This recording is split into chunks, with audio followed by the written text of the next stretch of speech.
sheria? Sheria hii kwanza inaanzisha kikubwa, inachokianzisha ni inatamka masharti, ni masharti. Sheria yoyote ni masharti inatamka. Kwa hiyo inaweka msingi au masharti yatakayofuata pamoja na sheria hii, lakini tume ya uchaguzi ambayo ndio itasimamia, ambayo ndio inapewa hili jukumu, itatunga pia kanuni za kuendesha. Kwa pamoja na sheria hii zitakuwepo pia kanuni zitakazosaidia, zitatamka sasa, maana ni masharti ambayo ni machache, zitanyumbua namna ambavyo mchakato huu utakwenda. Kwa hiyo kuna namna ambavyo nani ambaye anafaa au anasema ana qualify, tunasema kwa Kiswahili tuseme anastahili. Yaani imeonyesha majukumu ya kila mtu. Majukumu ya kila mtu. Kwa mfano Mtanzania ndo anatakiwa kupiga kura, Mzanzibari anatakiwa mtu awe amejiandikisha kwenye daftari la kudumu la wapiga kura. Namna ambavyo kura hizi kama uchaguzi tunavyofanya vile. Wengine tujawahi kufanya hii tunaita kura ya maoni kwa hapa Tanzania. Ukiacha ile ambayo tuliwahi kufanya, haikuwa sawa na hii kura ya maoni. Lakini pia inasema kwamba vituo vitakuwaje kama sheria ya uchaguzi inavyosema. Wapiga kura zitakapopigwa zitahesabiwa vipi? Utaratibu wote unatolewa. Baada ya mahesabu hayo, kwa mfano humu utaona kwamba Wazanzibari kwenye kuhesabiwa kura zao zitahesabiwa vipi? Tofauti na Watanzania bara. Shukrani sana. Humphrey Polepole, ni umekuwa mdau mkubwa sana katika swala zima la mchakato huu wa katiba, kuanzia kukusanya maoni mpaka hivi sasa hatua ilipofika. Kwa mujibu wa ratiba ilivyo, inavyoagiza na sheria na jinsi mambo yanavyokwenda mpaka hivi sasa, unadhani kweli tuko ndani ya ratiba inavyotaka na ndani ya sheria inavyoagiza? Tutafanikiwa kweli Aprili 30 kupiga kura ya maoni? Maki wengine wanakuwa na wasiwasi kwamba hatuwezi, mchakato uainishwe. Nini mtazamo wako? Nashukuru sana, na mimi ni kushukuru wewe, lakini pia niwashukuru kituo cha sheria na haki za binadamu kwa fursa hii ya kutuwezesha tubadilishane uelewa na Watanzania. Ameeleza vizuri sana mwanasheria hapa kuhusu sheria ya kura ya maoni. Na ni kwenye sheria hii ya kura ya maoni ndimo ambamo kumeelezwa pia utaratibu na ratiba ya matukio kuelekea kwenye kura ya maoni. Na nikiangalia sheria na nikiangalia uhalisia, unaona ni vitu viwili visivyokutana. Na huwa ni bahati mbaya sana unapoanza kuzungumza na kuanza kueleza changamoto, kwa sababu ni ukweli kwamba tuna changamoto nyingi kuliko fursa tunapoelekea kwenye kura ya maoni. Unafahamu mchakato kwanza umekumbwa na kisulisuli kikubwa cha kushindwa kufanya muafaka na maridhiano. Hilo ni jambo la kwanza. Katiba ni waraka ambao sisi sote kama taifa, hiyo ndio kimbilio letu. Katiba sio waraka wa mtu mmoja, mtu ambaye atasema sisi ndio tumewatengenezea ninyi katiba na ninyi mnatakiwa kufuatisha hii kwa sababu labda sisi ni wengi au ni wachache wenye nguvu. Lakini utagundua mchakato mpaka leo tunavyokwenda, mchakato huu hauna muafaka wala hauna maridhiano. Ninafahamu kuna baadhi ya watu wanapenda kuenenda kwa kujifurahisha kwamba tumefanya hatua zote za kisheria na tunapiga hatua, lakini na uhakika na Mungu wangu mimi ni shahidi, mioyoni mwao wanajua kabisa hatujafanya muafaka, hatujafanya maridhiano. Taifa letu limegawika zaidi kisiasa na jamii yetu kwa ujumla. Kwa hiyo hii inatoa picha kwamba tunaweza toka na katiba ambayo haitakubalika na pande zote. Yaani tutakuwa na katiba ambayo siku inapitishwa, si ilipitishwa kwenye bunge maalum. Ilipitishwa kwenye bunge maalum. Lakini ilipitishwa kwenye bunge maalum na mimi ujue ni mdogo, kwa nini nasema haya maneno kwa hofu na kwa unyenyekevu mkubwa. Ilipitishwa kwenye bunge maalum kwa utaratibu ambao kila mtu alishuhudia haukuwa sawa sawa. Ilipitishwa kibabe, na nasema kwa unyenyekevu mkubwa, ilipitishwa kibabe. Hatukujali kukaa na kuzungumza. Na mimi nataka Watanzania watazame bunge lililopita, walipokuwa na mchakato ule wa tatizo la escrow, kambi ya upinzani na chama tawala walikaa na wakafanya muafaka, wakatoka na kitu kimoja. Nauliza, au ni kwa sababu lile lilikuwa tatizo ambalo wengi wenu mnahusika, kwa hiyo ilipaswa labda mkubaliane ili litoke vizuri, lakini kwa sababu katiba ni ya wananchi waliokuwepo kote nchini Tanzania na si jambo linakubana wewe hasa kwamba ulitende kama ambavyo ungepaswa kulitenda, kwa hiyo bora liende. Kwa ndio maana mpaka leo tunazungumza hapa hakujapatikana muafaka ambao ulipata kuheshimiwa. Asante. Naam, tuje katika sheria ratiba hii. Unaiona tutafika? Nilisema hili kwa sababu ndio hilo linaathiri ratiba. Sasa kwa mfano, sheria inasema kwenye kifungu cha 5 kwamba baada ya kuchapishwa kwa katiba inayopendekezwa kwenye gazeti la serikali, Tume ya Taifa ya Uchaguzi ina jukumu la msingi la kutoa elimu ya uraia juu ya katiba inayopendekezwa. Na hapo tunaona nasema kwamba ni miezi miwili kwa muda wa siku 60 elimu ya kura elimu ya uraia. Tume inapewa jukumu hilo, Tume ya Uchaguzi, Tume ya Taifa ya Uchaguzi yenyewe. Mpaka ninavyoongea hapa kwenye kipindi, Tume ya Taifa ya Uchaguzi, na mimi nasimama kurekebishwa, sijawahi kuisikia ikitoa elimu kuhusu katiba inayopendekezwa. Hilo jambo la kwanza. Jambo la pili, tume hii kwenye kifungu hiki cha 5, kifungu cha 5 kifungu kidogo cha 4 kinasema siku 60 kabla ya kura ya maoni, tume inaweza kuruhusu asasi za kiraia kutoa elimu. Ukisema siku 60, kwamba wao wanatakiwa waanze, wao ndio wana msingi, wanaelekezwa watatoa elimu, lakini wao wakiona labda haitoshi wanaweza wakaruhusu asasi. Sasa asasi zitaruhusiwa lini? Siku 60 kabla ya kura ya maoni, itakuwa Machi 1. Kwa Machi 1 wale asasi za kiraia wataanza kutoa elimu.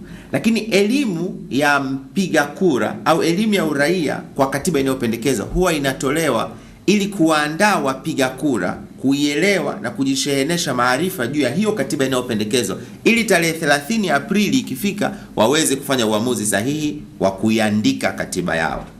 Sasa leo mpaka tarehe 1 Machi ni kama siku 30 hivi. Leo ni tarehe 28, zimebaki kama siku 2-3, na ukijumlisha na 28 za mwezi unaokuja ni kama 30 hivi. Sasa je, ndani ya siku 30, na sisi tunajua, nimesikia kwamba tutaanza kuandikisha wapiga kura tarehe 15 16 mwezi wa pili. Je, kati ya tarehe 15 16 mwezi wa pili mpaka tarehe 28 mwezi wa pili, ni siku wiki 2, tutakuwa tumeweza kuwaandikisha wapiga kura wakatulia na kadi zao, wakawa tayari kupewa elimu, kwa sababu elimu ya mpiga kura huwa iko focused, yani huwa inaelekezwa kwa mpiga kura mtarajiwa. Mara nyingi tunasema rasilimali zetu si nyingi, kwa tunazielekeza kwa hawa. Tuna watu kama milioni 20 hivi nchi nzima. Sidhani hilo linawezekana. Haliwezekani hata kwa muujiza. Kwa hiyo haiwezekani ratiba kufikiwa.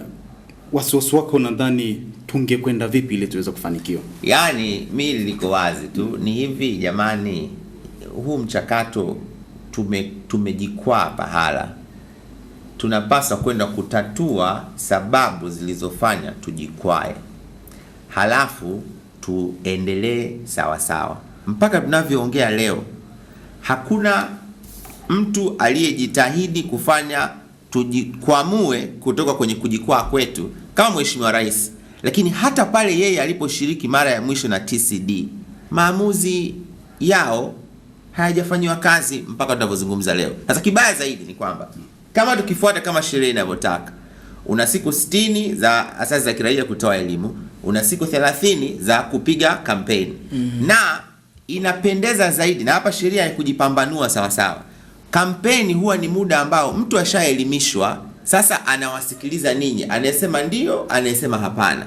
Haiwezekani muda wa kampeni ukaumanishwa na muda wa elimu, kwa sababu haiwezekani tunapiga mdundiko wa kampeni uwanjani alafu kuna mtu anatoa elimu juu ya katiba inayopendekezwa darasani.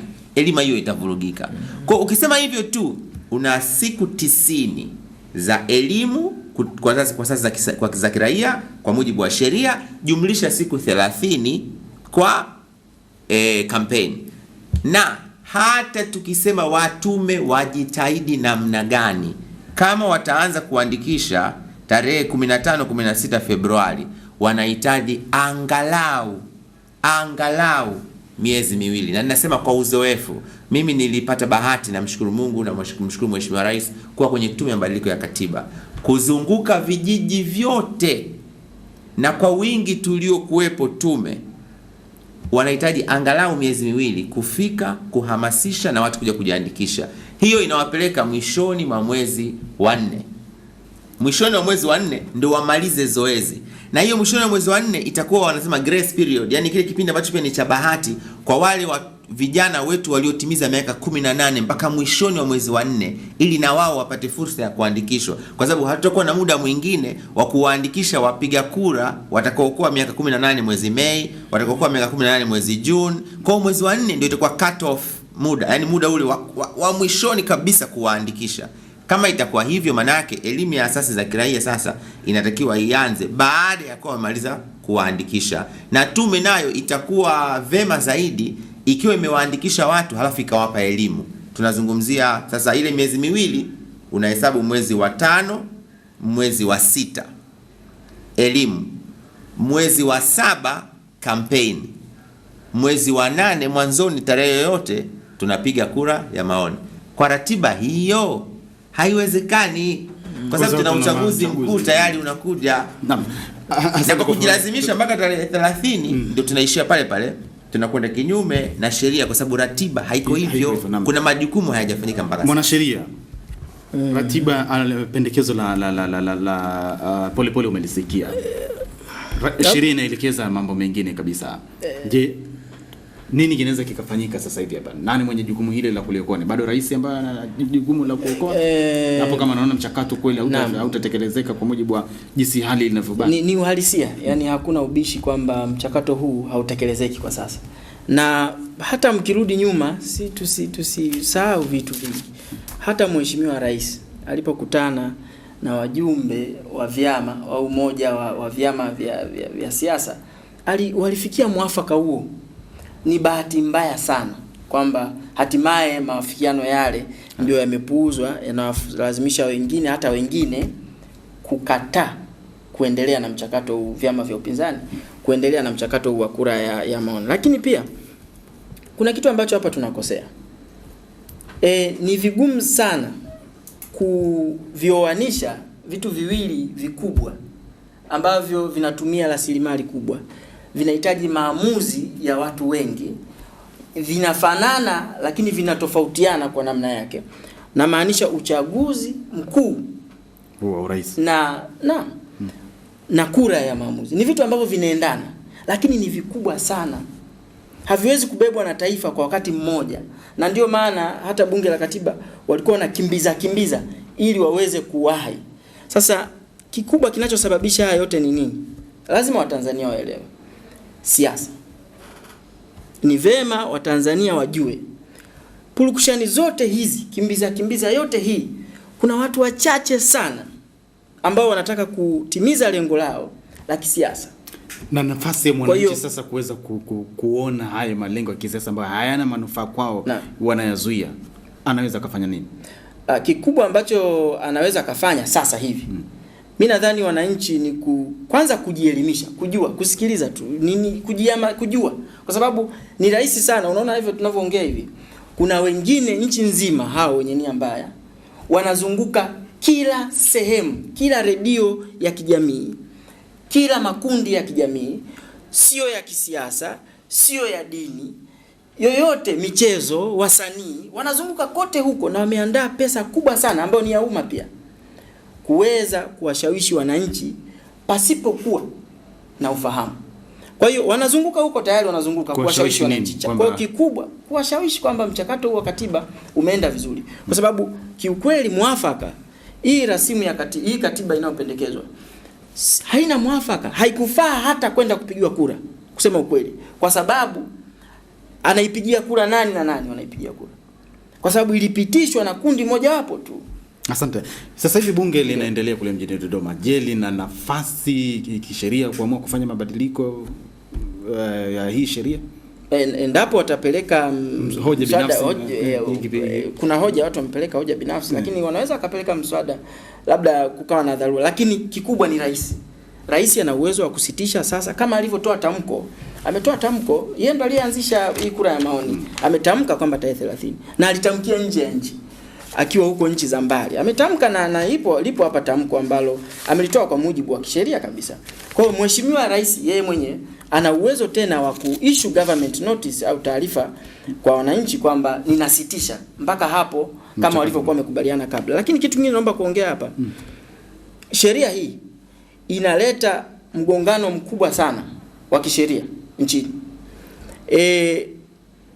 Kumbuka mgogoro mkubwa hapa hatuongelei Tanzania bara kwenye swala la katiba inayopendekezwa kupitishwa kama ilivyokuwa. Tena naona kuna kifungu hicho cha 34(2) kinachosema sheria hiyo kimetoa fursa kwa kura za Wazanzibari watakaopiga wakiwa upande wa bara kuhesabika kama zimepigwa Zanzibari. Hebu tufafanulie, maana hicho naona kimeleta mjadala, kila mmoja amekuwa na tafsiri yake. Kifungu hiki cha 30 cha sheria hii cha 34 kifungu kidogo cha pili cha sheria ya kura ya maoni kinatamka au kinatoa masharti ya kuhesabiwa kwa kura.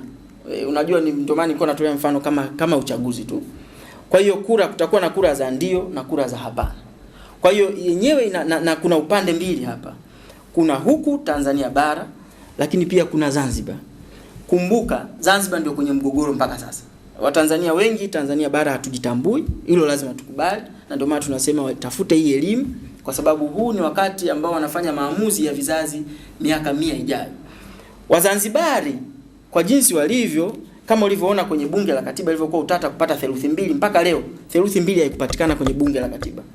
Vivyo hivyo kinachotafutwa, sheria inasema ili kura ya maoni katiba inayopendekezwa isabike kwamba imepita, ndio kura za ndio zishinde, ni lazima kuwe na zaidi ya 50% kwa bara na visiwani, kila upande kivyake. Kila upande kivyake, sio kwamba ukijumlisha bara hawana tatizo, bara hamna tatizo, hatujitambui. Na kweli wana nguvu. Sijui tusemeje, nisinakiliwe vibaya, lakini Zanzibar kama ilivyokuwa kwenye bunge la katiba 2/3 haikupatikana. Zanzibar hawajaridhishwa na hii katiba inayopendekezwa. Hasa kwenye swala la muungano. Kwa hiyo hakuna uwezekano wa kupata 50% zaidi. Sasa kifungu hichi kinasema ili kutosheleza kura hizo 50 zaidi ya 50% Zanzibar, Mzanzibari ambaye atakuwa huku bara atahesabika kwamba amepiga kura au kura yake itahesabika kama amepigia kura akiwa Zanzibar.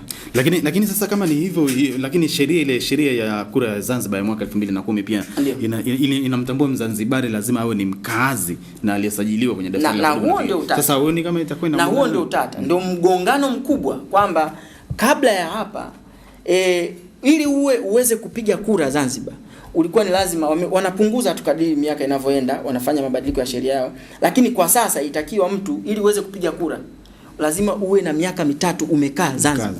Mkazi. Hata kama unaenda weekend na kurudi. Kuna mjumbe wetu mmoja ambaye ni mtu mkubwa, profesa ni marehemu, alikuwa ni Mzanzibari. Sheria hii ilimletea matatizo ya ukazi kupiga kura. Alikuwa anaenda kila weekend anakwenda Zanzibar ili awe na haki ya kupiga kura, lakini alikataliwa kila weekend. Sembuse mtu ambaye hajakaa miaka 3 kama sheria zao zinavyotaka.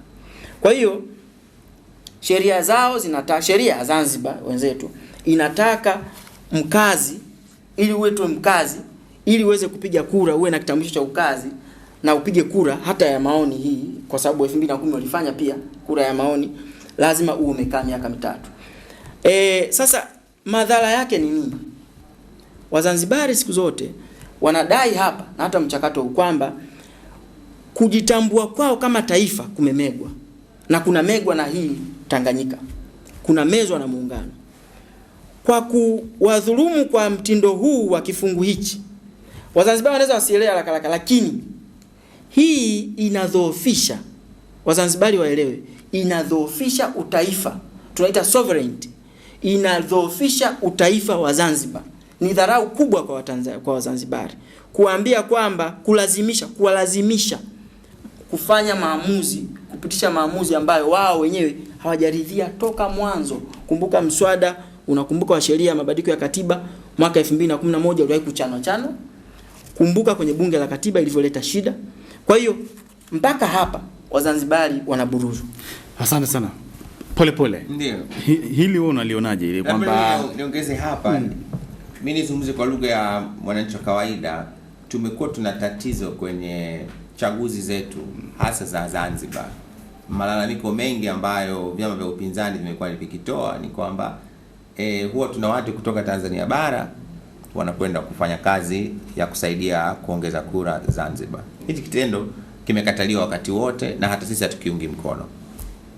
Lakini sasa sheria ya kura ya maoni inaweka kifungu tata kabisa. Kinasema kura za Zanzibar, ni nini kitahesabiwa kama kura za Zanzibar? Kwa kura za Zanzibar zitakuwa ni kura zote halali zilizopigwa na wapiga kura waliosajiliwa kwenye daftari la kudumu la wapiga kura ya Tume ya Uchaguzi ya Zanzibar.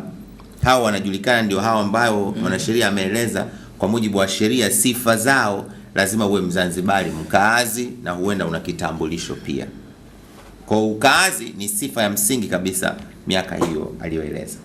Lakini sasa inaendelea mbele, inasema kura za Zanzibar pia zitajumuishwa na kura zingine zozote halali zitakazopigwa Tanzania bara na watu wenye kusajiliwa kwenye daftari la kudumu la wapiga kura wa Tanzania bara wa Tume ya Taifa ya Uchaguzi.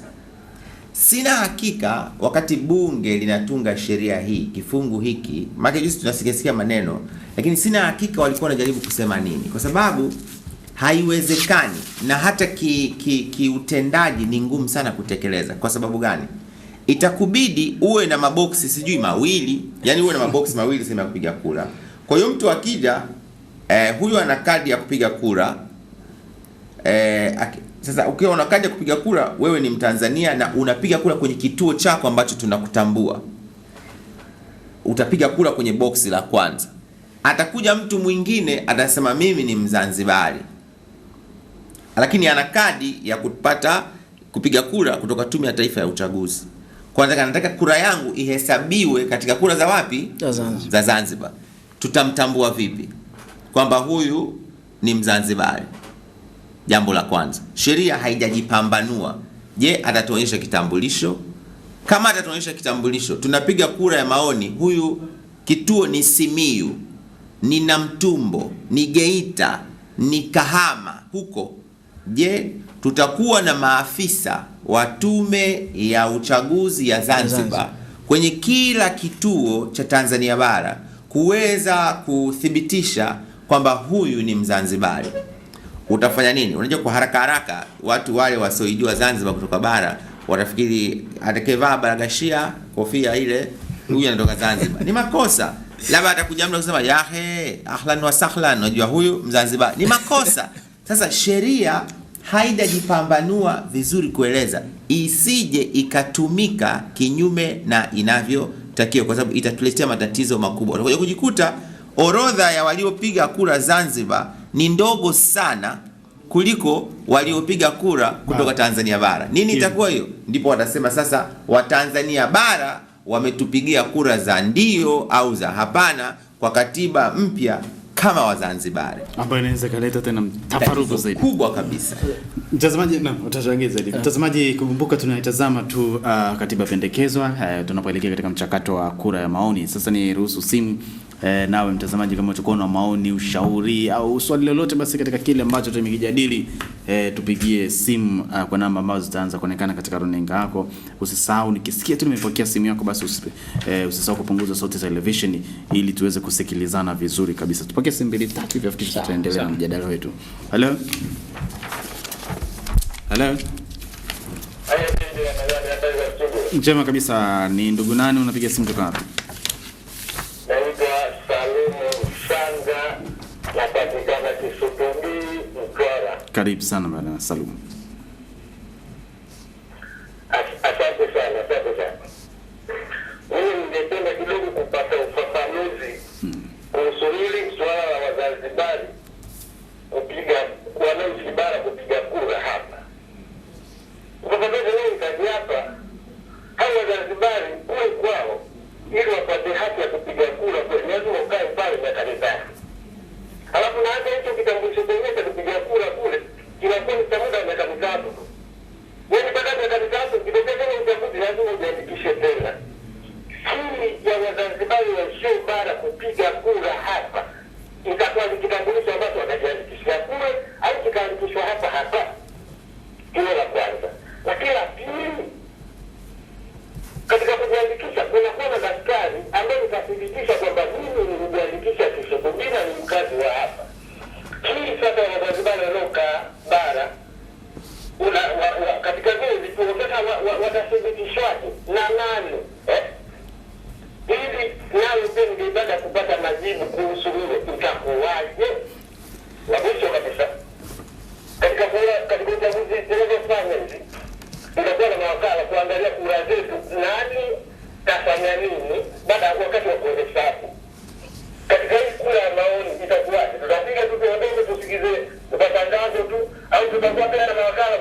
Shukrani sana, asante sana Salumu kutoka Mtwara, tumekupata vizuri, ingawa nawe umuuliza nani atakayethibitisha, na sisi na hapa pia studio tulikuwa tunajiuliza, mwanasheria pia na mdau maendeleo alikuwa anajiuliza kwamba nani ambaye atakayekuwa anaweza kuthibitisha kwamba huyu ni Mzanzibari au la.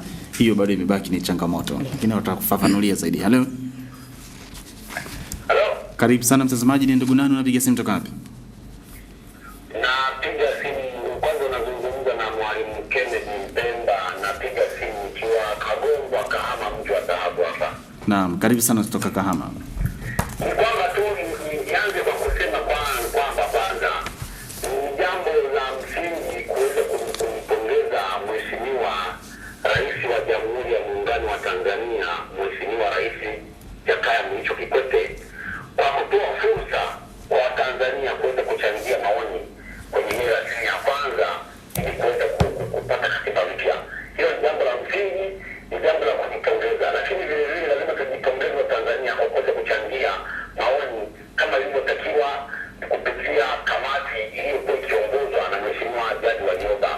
Lakini imefika mahala tu kwamba mtangazaji, kuanzia ule mwanzo mchakato wa maoni ulianza vizuri, kamati ya Mheshimiwa Warioba ilikusanya vizuri, ikafikia kwa hivi vizuri kabisa, na Mheshimiwa Rais akawapelekea wabunge wetu vizuri kabisa. Mchakato ulianza kuharibikia bungeni baada ya vyama vya siasa kuanza kuvutana, wengine mara watoke ndani ya bunge, wengine wabaki, na ikafika mahala wengine wakaamua kusuta kabisa. Na leo hii sasa tumefikia hatua ya kwamba Watanzania tunakwenda kupiga kura ya ndio ama hapana. Wanasiasa hao wameanza kuwaelimisha Watanzania, wengine wakisema kwamba walipigie ndio na wengine wakisema kwamba walipigie hapana, na mpaka nifika mahala wengine wakatufia kabisa zoezi zima. Sasa mimi ushauri wangu ni kwamba sisi Watanzania wote tunatimamu, ni lazima tuchuje kwamba nini kizuri na nini kibaya ndani ya rasimu iliyopendekezwa, na ili tuweze kuchuja lazima vichapishe vipeperushi Tanzania nzima, bara na visiwani. Watanzania wote tuweze kuisoma na kuielewa kwa makini kwamba hii katiba inapendekeza nini na nini na nini, na kwenye hivyo vipeperushi lazima Watanzania tuelimishwe. Kuna wengine mtangazaji hawajui kusoma na kuandika. Huyo mpiga kura ambaye hajui kusoma na kuandika na wala Kiswahili hajui, anahitaji ufafanuzi wa karibu. Asante sana. Mimi mwenyewe nina wazazi wangu ambao walishazeeka, wala mbee. Sasa hawa watu wanahitaji ufafanuzi wa karibu sana ili kuweza kuielewa hiyo rasimu ya katiba inasema nini, ndipo uwaambie wapige kura ya kusema ndio ama hapana. Mwisho wa siku ndio kupata katiba ambayo ni nzuri.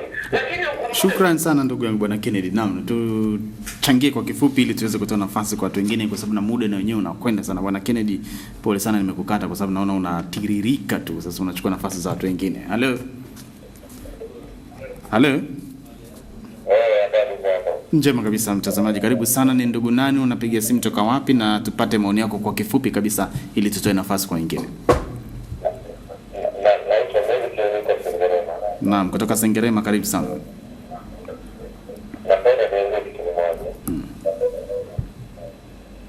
Shida ni kwamba nchi yetu imekuwa bila magumashi, kila kitu kinachotakiwa kitendeke kwa haki kinazungushwa. Manangu ni kwamba hii katiba ilipokuwa iendelee kwa mtiririko sahihi, ili ilete tija kwa kila mwananchi kwa muda wa miaka 50 imeshindikana. Kwa hiyo vitu vyote hivi tunavyofanya ni kupoteza tu muda, kulingana na nchi yetu sasa hivi haina watu wenye hekima, haina watu wanaoweza kuiongoza vizuri, yaani kulipo tu kulingana na matukio yanayotokea sasa hivi. Kwa hiyo inauma sana.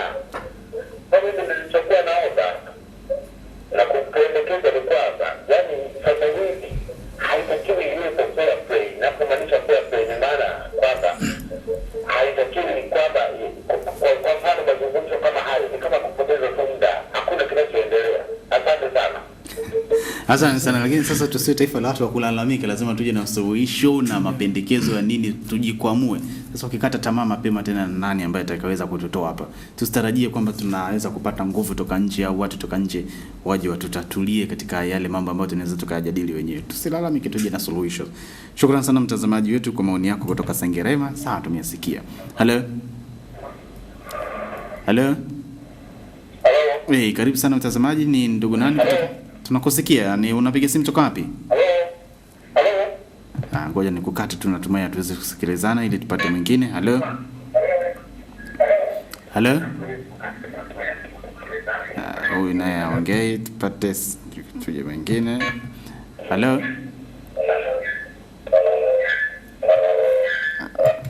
Kwa hizi simu tatu mwanasheria, nini mtazamo wako kwa changamoto hapa? Nimeona swali moja sana. Watu wanapiga simu sana alafu unapokea mwingine anasahau kuongea.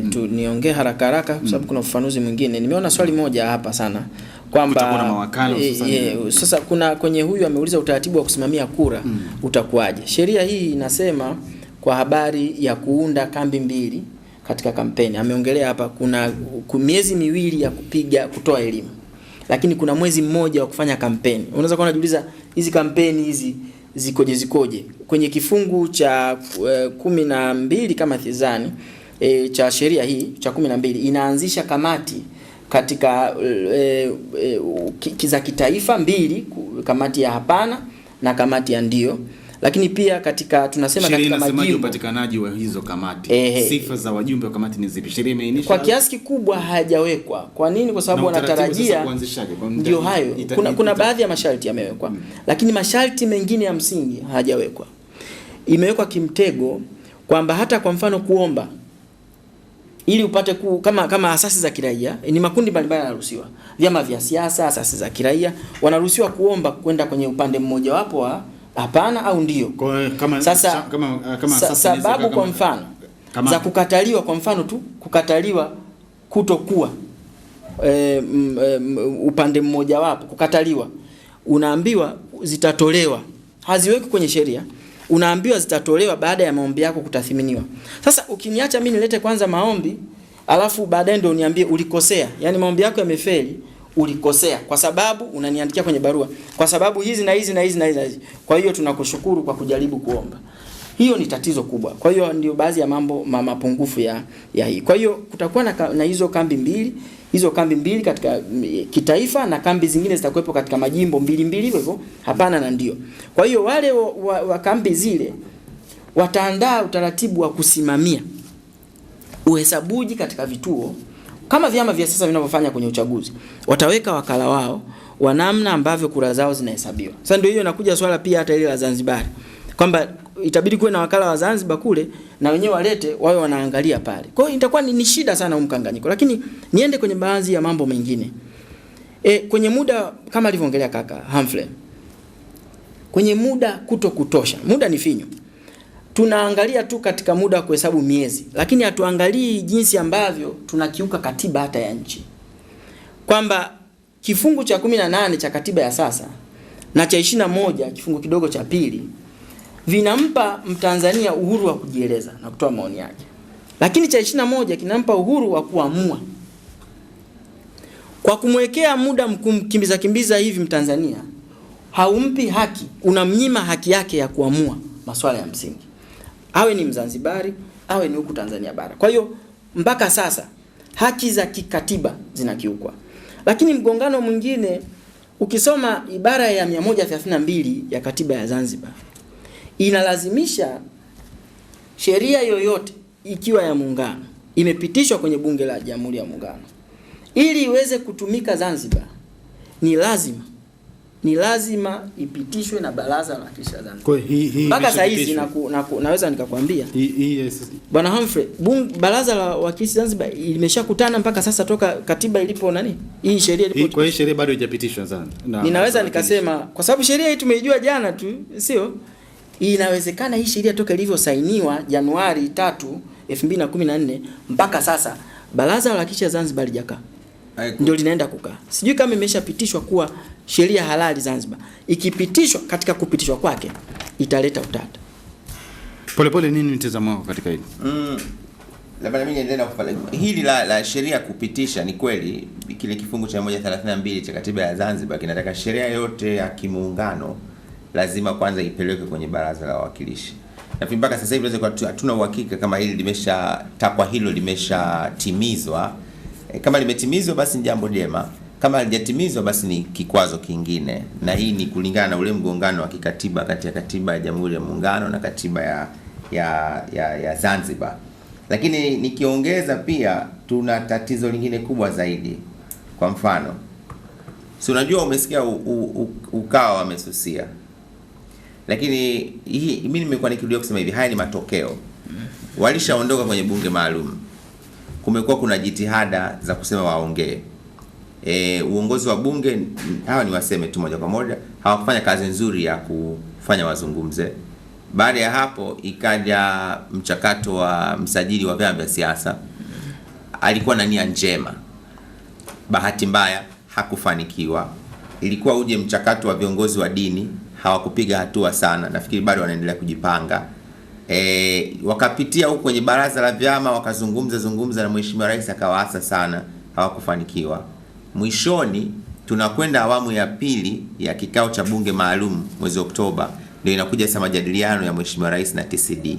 Wakakubaliana mambo makubwa mawili. Moja, kura ya maoni iende 2016. Mbili, ili tuweze kuvuka kwenye uchaguzi mkuu wa rais wa bunge na madiwani 2015, basi tuende na katiba inayotumika sasa hivi ya mwaka 77, lakini tuifanyie marekebisho madogo ya 15 yatakayo kidhi kutuvusha kwenye uchaguzi. Kwa maana tuna tume huru ya uchaguzi, tuwe tuna matokeo ya urais yahojiwe mahakamani, mshindi wa urais apate 50% na zaidi, na uwepo wa mgombea huru. Sasa baada ya bunge maalum linaenda, Mheshimiwa Waziri Mkuu akatangaza ikipendeza ili jambo tulimalize kabla ya uchaguzi mkuu.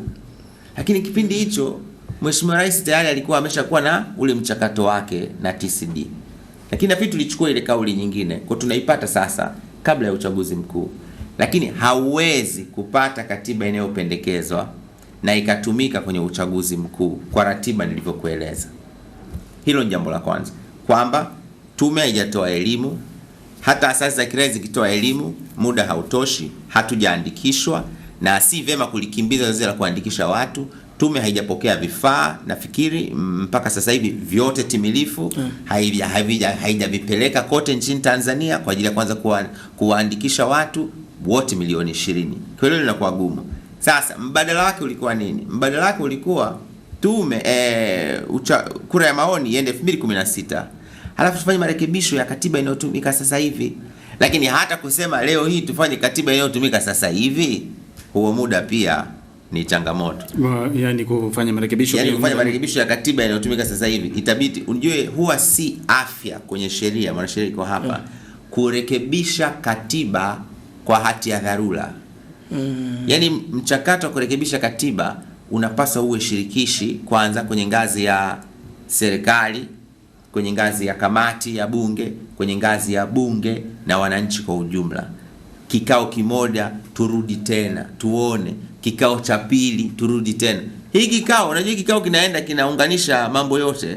Kwa sababu mwezi wa 7 hapo bunge linavunjwa, tayari tunaingia kwenye kinyang'anyiro cha uchaguzi. Kwa hiyo tuna tatizo kubwa, na mimi ninamwomba Mungu awafungue viongozi wetu kwamba tuone changamoto hiyo kubwa ili tuweze kuachana na kusukumiza na kulazimisha mambo. Vipi kuhusiana na swala zima la kuunda kamati? Hii sheria inasemaje utaratibu wa hizo kamati utakuwaje? Tutazipataje? Sifa za wajumbe kwa hizo kamati zitakuwaje? Ameeleza vizuri mwanasheria. Ni hivi, watume tutaandika kule maombi yetu tume. Mfano kituo cha msaada wa kisheria na haki za binadamu watasema sisi tunaomba tuwe tunaongoza kampeni ya kusema hapana kwa katiba inayopendekezwa. Mnapeleka maombi yenu kule. Lakini kule unapeleka watu wengi watakotaka kuendesha kampeni nzima ya kusema hapana. Na pia huko tume watapeleka pia maombi ya watu watakotaka kusema ndio. Sasa sheria ndio haijaeleza. Kwa mfano, huyu mchakato umegubikwa na kutokuaminiana sana. Ikatokea tume ikamchagua taasisi moja, Dar es Salaam labda hapa waijui, ama Arusha waijui, ama Mwanza waijui, lakini ikachaguliwa hiyo. Sisi watu kwenye asasi za kiraia na wadau mbalimbali wa maendeleo, mbona huyu hatumjui? Mbona hatujai kumuona huyu akipinga mabaya ya katiba inayopendekezwa? Kaitokea wapi? Sisi hatumkubali huyo. Sheria haijaweka kabisa utaratibu wa kusema huyo si wetu, tunakata rufani, mtusikilize tena. Umeelewa? Hiyo inaondoa mwanya wa upande mmoja kuwa na mamluki upande wa pili. Na katika mazingira kama haya ya kutokuaminiana, na tunaenda bila kufanya muafaka, tunaenda bila kufanya maridhiano, yani tunaenda tu holela holela, hila zinaingia sehemu kama hiyo. Sasa unaweza kuona wenye kura ya ndio, kwa sasa nitolee mfano wa hapana. Wenye kura ya hapana wasije wakasema naegemea kwa nani moja. Wenye kura ya hapana wakaweza kuweka mamluki, akapeleka jina tume na sifa nzuri na vyanzo vya fedha anavyo, tukamsajili, kumbe anapokea maelekezo kutoka kwetu kwenye kura ya hapana. Wale waliokuwa kwenye kambi ya kura ya ndio, utaratibu hauko kisheria namna gani watasema huyo si wetu, hatumtaki. Matokeo yake atakuwa nini? Atapita na atakubalika na ataratibu upande wenu. Atafanya nini sasa? Ofisini hayupo, vifaa hawaleteni, hawaratibu vizuri, ili mradi upande wenu, kampeni yenu ya upande mnaoelekeza uzorote na msifanye vizuri.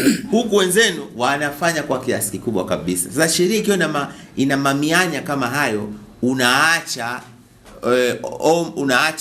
mwanya mkubwa wa majibu yatakapotoka watu kusema tulijua, mmetudanganya, huyo hakuwa mtu wetu, mlijua tangu mwanzoni. Lakini ushindi ushapatikana.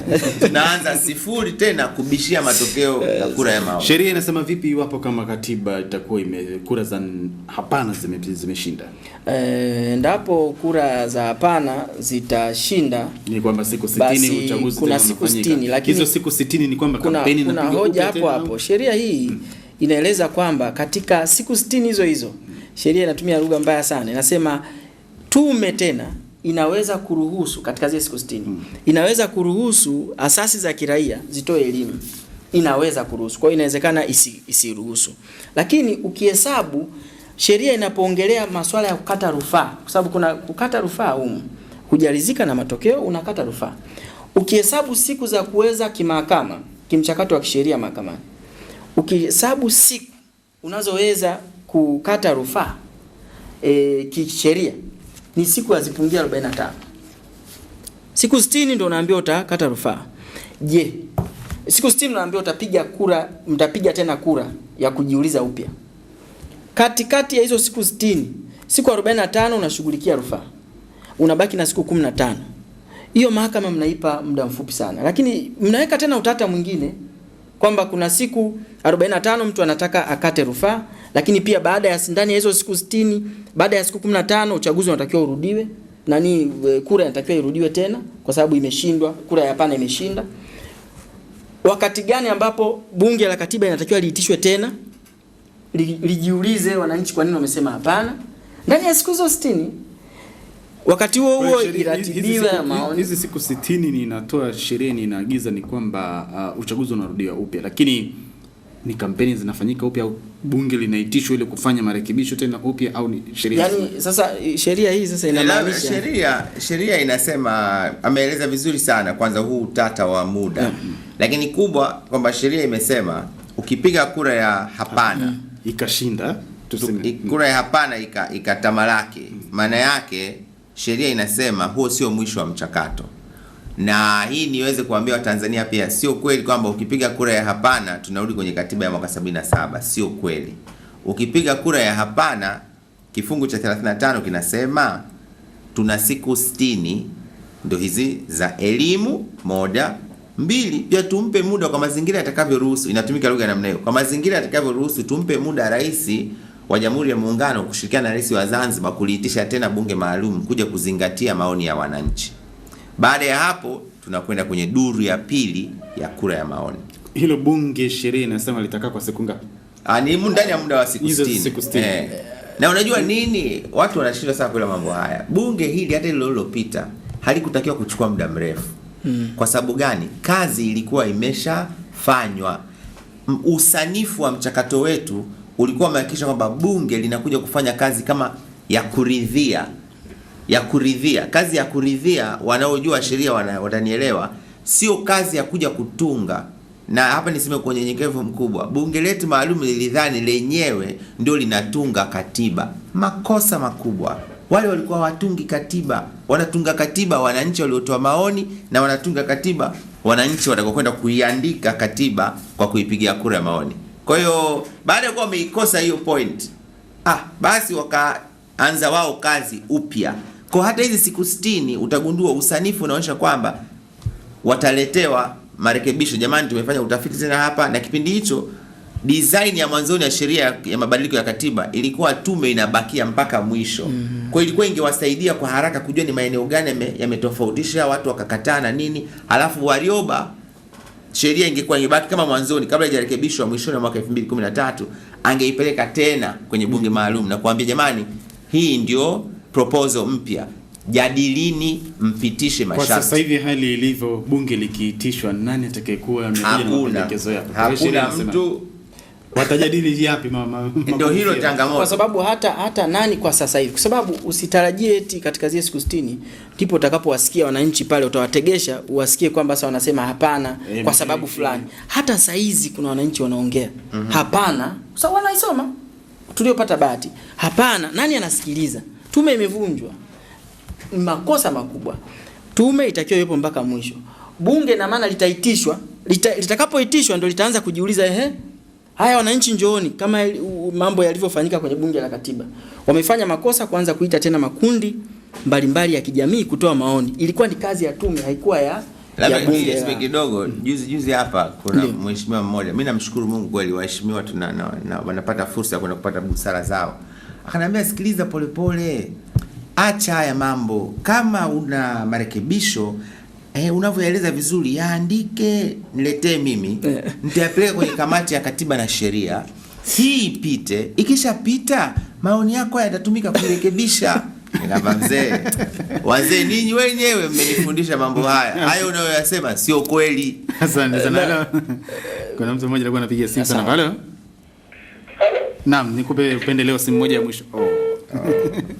Alikuwa anapiga simu muda mrefu sana na nimepokea. Tupate simu moja ya mwisho alafu tumalizie, maana muda unametishia. Halo. Halo. Halo. Naam, kwa kifupi kabisa tusikie maoni yako. Ni nani?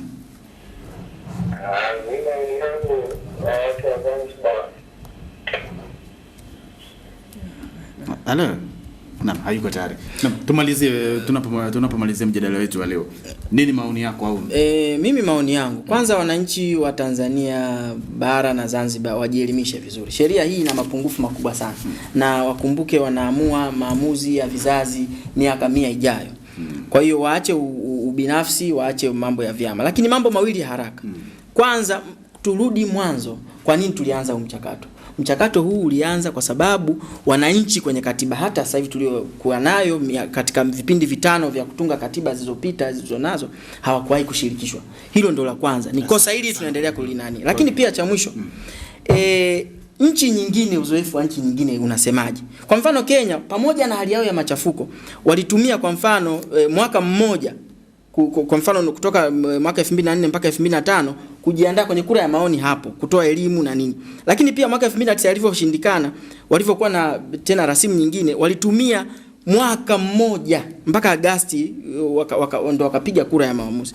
Vivyo hivyo imekuwa kwa Uganda, imekuwa kwa Zimbabwe, kwa Ghana. Shukrani sana bwana William, muda mchache. Pole kwa kifupi kabisa. Mimi nimesema, na ndugu zangu waandishi wa habari, nyinyi ni rafiki zangu na tunaongea sana. Baadhi yenu mmekuwa mnakaribishwa kwenye mikutano, mnapewa pesa, wengine mmekataa, lakini huo ni uhalisia. Msikubali kutweza utu wenu na kulitweza maisha ya leo na kesho ya taifa lenu kwa hela utakayopata leo na kesho. Huyu mtu anataka kukwambia haya, mwambie ninaandika mustakabali wa mtoto na mtoto wa mtoto wangu. Shilingi 150,000 haiwezi kumfanya huyo aendelee na namna hiyo. Kwa hiyo ningependa sana ndugu zangu waandishi wa habari, najua mna pressure kubwa. Mmoja juzi akanipigia simu, pole unisaidie namna ya kutoa elimu ya katiba inayopendekezwa, mambo ya msingi, na nikamwambia hiyo ina mapungufu makubwa, ukiniambia mimi nitakueleza mabaya yake. Asante sana, shukrani sana. Basi mtazamaji wetu, natumai utakuwa umeweza kuelewa kabisa namna gani sheria ya kura ya maoni ya mwaka 2014 ni 13 ifanyia marekebisho 2014 ikatoka jinsi gani inavyoelekeza na nini tunachotakiwa kufanya kabla ya kufikia ile siku ya kura ya maoni. Changamoto ni kwamba baadhi ya watu wanaona kwamba hatutaweza kufika kutokana na ratiba. Basi ni wajibu wako kupambanua na kuweza kujua kabisa wapi utasimama. Nakushukuru sana na nashukuru sana bwana William pamoja na Humphrey kwa kuja kuzungumza nasi. Asanteni sana. Kwa niaba wote waliofanikisha kipindi hiki, naitwa David Ramadhani. Tunasema asanteni na kwaheri.